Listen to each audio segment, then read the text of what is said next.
Miss Alwash is saying, I'm sorry, I think I should say I'm very sorry that we should have given Miss Alwash the first chance today to ask the question, because we had promised last time. I completely forgot. But we'll give her the second chance now. All right. After this. No problem. I'm sorry. Okay. So the question is that why is there such a big difference between the Quranic version of Jesus' birth and the biblical version? And why do we have the Magi, for example, who come to visit Jesus, and why do we have the donkey and the bull and all this in the Christian tradition? The difference is evident. One is just myth and the other is reality. When you see a Magis coming, following a star all the way from the east and reaching the very house where they could find Jesus. Now, can you ever determine the position of a house by looking at the moon or any star? Wherever you move, it moves along with you. So the whole story is extremely stupid, and as such, the Quran should have rejected it. And this story has found its way into the Bible, while it did not originally belong there. Now, the Christian scholars have found many reasons why they also discard this story as non-biblical. It was a story of pagans which was in circulation at that time, and it found its way into the New Testament not at the time of Jesus Christ, but much later, when the New Testament was interpolated. And I don't think it is found in the New Testament, in the four Gospels. Not in all. No. Is it found in any one? The Magi. Where is it found? The Magi, I think, is found. What? The Magi, I think, is found in one of them, perhaps. No.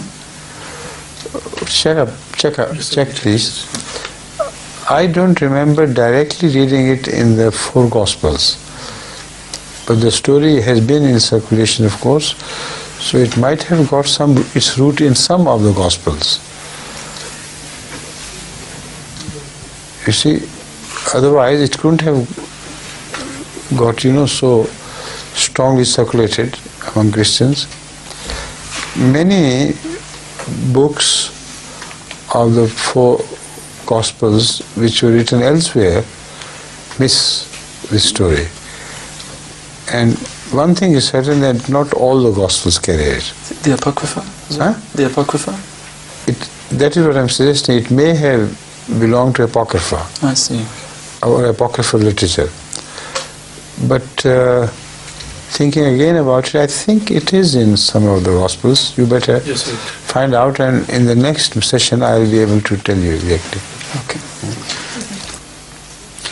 Once I compared the biblical account with the Quranic account side by side, and it was so obvious that wherever the Quran differed from the Bible, it differed rightly so, because rationality and common sense supported the Quranic account, and it rejected the biblical account because of many mythical things, stupid things, unrealistic things, and sometimes contradictory things.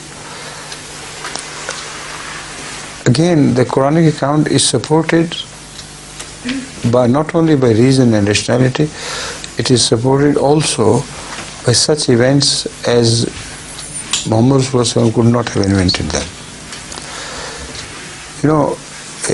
I think the other day I spoke about Buddha and his similarity to Jesus Christ.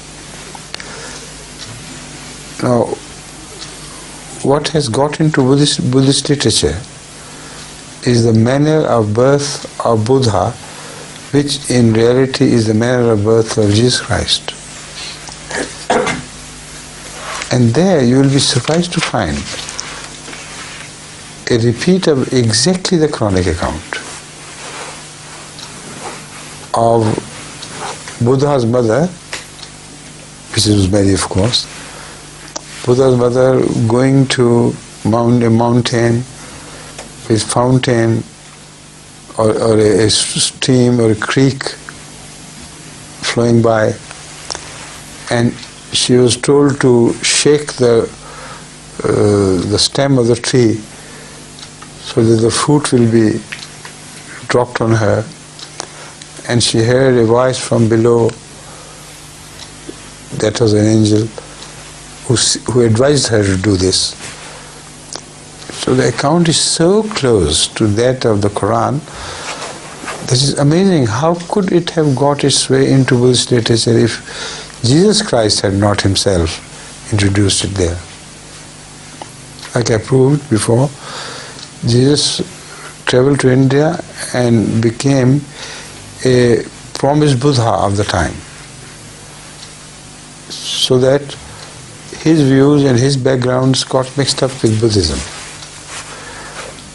But this story which I am telling you, people think it's a story, but it's a reality, because it fully supports the Quranic view. I suggest that you write a paper on this. Find out the biblical accounts which are missing in the Quran, and the Quranic accounts which are missing in the biblical account. I would like so much. Yes. If you make a comparative study and present it to us in the next meeting, that will be a very interesting exercise. Inshallah. The next question, please.